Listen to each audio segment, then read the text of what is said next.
Hello everybody and welcome back to Red Eagle Politics. Make sure you guys like this video down below and subscribe to the channel if you are new.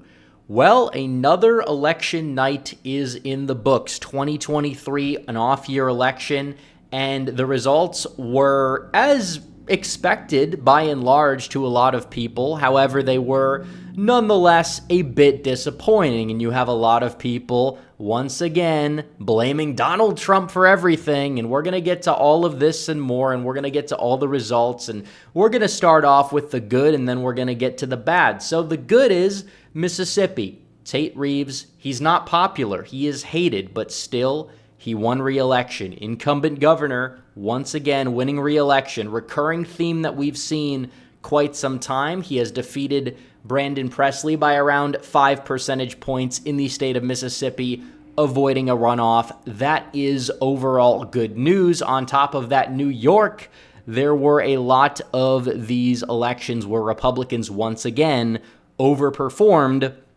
in these areas that they haven't really done so well in up until recently. So you're seeing a positive development in the state of New York. It's possible that could continue into 2024. On top of that, the state of Texas. You have all of these ballot measures passing through that are relatively conservative. They're passing through by quite a bit, which is also a good thing to see here across the board. Just an epic beatdown of the opposition in the state of Texas.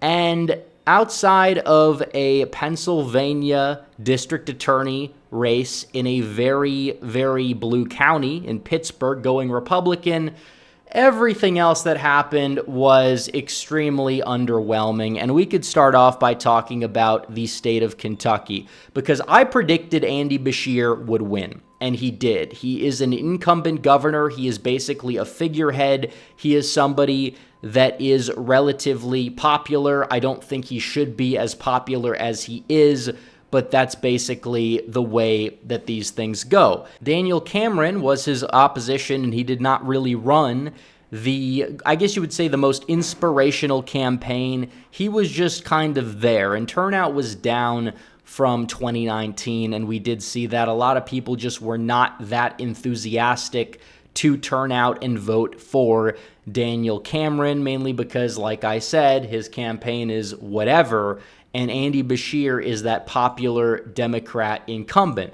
And Republicans down ballot in Kentucky ended up doing just fine as expected. They didn't win by like Trump margins per se, but they ended up winning by like 15 points, as they really should, because Kentucky is still a red state. But when it comes down to it, you have a lot of people out there who rush to blame Donald Trump for Dan Cameron losing in a state that Donald Trump won by nearly 30 points twice. You cannot make this up, but this is how the establishment is. They are taking this and they're trying to use this as a vehicle against Donald Trump. Why? Because Donald Trump endorsed Daniel Cameron. Isn't that what Trump should do? Should Trump not be a team player and endorse the Republican candidates? I mean, that's how these things go. Cameron is somebody who's more of a McConnell protege than a Donald Trump protege. That's how these things work. Cameron embraced Donald Trump because he needed to, because Donald Trump is popular in Kentucky. It just was not enough to save him. That's really how it works. And you have people that are saying, well, these other candidates Trump didn't endorse down ballot, ended up going out there and winning. And it's like, do you really think if Donald Trump endorsed those candidates that they would be doing worse? Are you serious? I mean, a lot of them are just incumbent statewide officials. They went red in 2019, and they're going red once again in 2023. Andy Beshear is just a popular Democrat governor that is virtually powerless in a red state. There's nothing more to it. That's the way it is. I mean, Cameron was overall not the worst candidate on paper. Daniel Cameron would go out there and beat any other Democrat not named Andy Beshear. Meanwhile, Andy Beshear likely goes out there and beats every single possible Republican that could have ran in the state of Kentucky.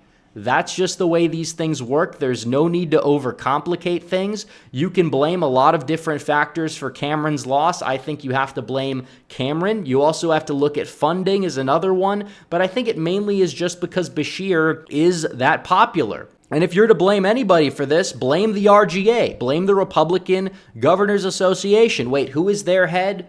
Oh, wait, their head is Kim Reynolds. What is Kim Reynolds too busy doing instead of endorsing Daniel Cameron, getting her political allies like Ron DeSantis to endorse Daniel Cameron? What's she doing? She's going out there and campaigning for Ron DeSantis, who's polling in the mid-teens in the state of Iowa. That's what she's too busy doing instead of actually trying to help Cameron across the finish line. If anything, Donald Trump was a net positive influence, and he was a net positive influence on this race. But like I said, the number one reason for Beshear winning is just the fact that he's an incumbent governor on an off year who is more popular in the state than he should be. And there's really nothing else to it. So that's really it for Kentucky. And on top of it, you have to look at the abortion issue. And we're going to get to this as well, because Beshear ran on this. Beshear never said Daniel Cameron is a MAGA extremist or something like that. He didn't try that. And if he did, Beshear probably would have lost, because it's just ridiculous. It would just bounce off. It would make Beshear look like somebody who is not a good cultural fit for the state of Kentucky. But furthermore, you have to look at Virginia, because this is big.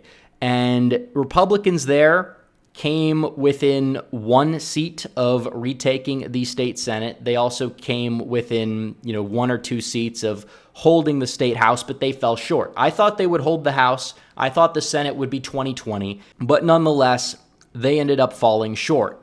And they underperformed vastly in certain races that they should have won easily. The OnlyFans woman came within like 1% of winning her district, and that district was a virtual tie in 2022. And on top of that, you have to look at the fact that the woman who peed outside on TikTok lost by, single digits or something like that? Like, seriously? And these are Republicans that are establishment Republicans. These are Republicans that Youngkin is recruiting mainly. The Virginia Republican Party has been recruiting. They are generic conservatives, and they are struggling to win seats. And the main reason for this is because Youngkin promised a 15-week abortion ban that was not popular. And would I support the ban? I think it doesn't go far enough. I am pro-life. Everybody knows that. But Republicans do have a messaging problem when it comes to the issue of abortion in the current state of society, where a lot of people tend to support legal abortion. Ever since Roe v. Wade, Republicans have had a massive problem winning elections, even generic conservatives. This is a major problem. This has nothing to do with Donald Trump. Trump stayed out of Virginia completely. And Youngkin has a very high approval rating in the state of Virginia. Democrats only ran on the issue of abortion, and they ended up flipping back the House of Delegates. They ended up holding the state Senate. They ran awful candidates. They ran awful campaigns, but it didn't matter. They did the bare minimum, and they still ended up coming out on top. What does this say? It shows that Republicans need to change their approach to the issue. I'm not saying they have to cave on the issue, but I'm saying change the approach, even when it comes to things like wording. When Democrats talk about abortion, they don't call themselves pro-abortion. They don't call themselves anti-life. They call themselves pro-choice. When Republicans use a word like ban, for example, we're going to pass a ban, that just comes off a little too crass, I would say. And you have to kind of play the language game. If Republicans campaigned on what they would say is, common sense limitations in the second and third trimester, which actually would be a more restrictive ban than the one Youngkin proposed, that would probably play out better with voters. But even so, you have these people on the left, they're clipping Youngkin out of context. He says, we're going to ban abortion, and they clip out the after 15 weeks part, and they run with it. And as a result, they ended up using that to their advantage. And if it really was not for that issue, Democrats would have nothing to run on, and Youngkin would have had a massive, massive trifecta to work with. But instead, you didn't see that happen. And this is also a common problem when it comes to the issue of abortion. A lot of Rust Belt voters that voted for Trump Maybe they voted for Obama in 2008. They don't care that much on the issue. Maybe they do support some restrictions, but they're not really like staunchly pro-life. If they were, they probably would have been Republicans back in the, Bush-McCain era. But nonetheless, you see the Supreme Court election. This was nothing lost per se because Democrats held this race beforehand. And I predicted Carolyn Carluccio to lose by 6 points, and my prediction was on point. But nonetheless, looking at this, it does show that abortion has affected a lot of these state Supreme Court races. Republicans were winning them in Wisconsin, in Pennsylvania, before Dobbs v. Jackson. But you look at what happened earlier this year in Wisconsin, you look at what happened right here in Pennsylvania. Yeah, Trump not being on the ballot definitely holds Republicans back in these states, but still, this is a problem, and they should be doing a lot better than whatever you see here. And then you get to Ohio, which Republican turnout was not the greatest for this, from what I could tell, but these exit polls we see, I'm not going to put too much stock into them, but you're looking at this. Ohio overwhelmingly voted to not just keep abortion legal, but to make it a right embedded in the state constitution to the point where you're going to have a lot more problems when it comes to even trying to restrict it. And this is a major problem. And on top of that, they also voted to legalize recreational marijuana in the state, which is something that they rejected back in 2015. But either way, Republicans really are dropping the ball. The pro-life movement as a whole is dropping the ball. They're not energizing voters. And it seems like ever since the Dobbs decision, Republicans have been all over the place. And they need to really come together and go out there and find a way to curtail the problem, because it is a problem. I mean, that's the one common denominator. It's not Donald Trump. Donald Trump doesn't explain losing races where Trump doesn't get involved in, and Trump doesn't explain losing races in deep red Kentucky. If you really think that that's Donald Trump's problem because the candidate said, "Thank you, Trump, for your endorsement," you need to have your head examined. You're just insane. You have TDS, and you're not being helpful. You're being disingenuous, and you're trying to save a dying, failed campaign, namely Ron DeSantis's campaign. But nonetheless, what did Andy Beshear run on? He ran on abortion, like the way that you would typically run on abortion as a Democrat in Virginia. He did that in Kentucky, and Daniel Cameron was on the back foot. All the things that he said about the issue in the past were front and center, and as a result, that was enough to galvanize these Democrats, even some ancestral Democrats, to turn out and vote for Andy Beshear. And Daniel Cameron lost counties that Donald Trump won by 50 points. I mean, that's not a Trump problem. That's a Cameron problem. And it's also just a sign of Andy Beshear's overperformance as an incumbent governor. But it's true. You look at the fact that abortion's helping Democrats. It is a major problem for Republicans. What do they exactly do? We're going to be probably talking about this over the next year, but I think it shows Donald Trump needs to be our nominee because he's somebody who takes the issue off the table. He's somebody who takes a hands-off approach to the issue. I mean, there was a poll in these swing states in the New York Times that showed abortion only favors Biden on the topic by 7 points. But other Republicans, we see how poorly they perform on the issue. Donald Trump kind of takes the issue off the table and gives Republicans a boost, whereas somebody like DeSantis is out there touting a 6-week ban. You're seeing the same thing with Reynolds in Iowa, who's probably going to end up being his VP candidate, even though he's going to lose the nomination. They're probably going to do a Ted Cruz, Carly Fiorina thing to get 3 more percentage points in Iowa, whatever. But nonetheless, abortion's not the only common denominator here. It's a main one. But the other common denominator was spending, and this definitely did play a role. Republican donors are too busy trying to stop Trump that they're unwilling to help Republicans go out there and take back Kentucky, Virginia, move the needle on some of these other races. Mississippi was the only one where the Republicans outspent the Democrats, and it's the only race that they ended up going out there and winning. But still, you look at the RGA, and yeah, the RNC definitely bears a lot of responsibility for Virginia, not sending money there whatsoever, not sending resources there. And it is what it is. But you look at the overall night, it wasn't the worst night compared to expectations. I do think people are blowing the results out of proportion because, yeah, you have a popular Democrat governor winning re-election. That's not unheard of. You also had an unpopular Republican governor winning re-election.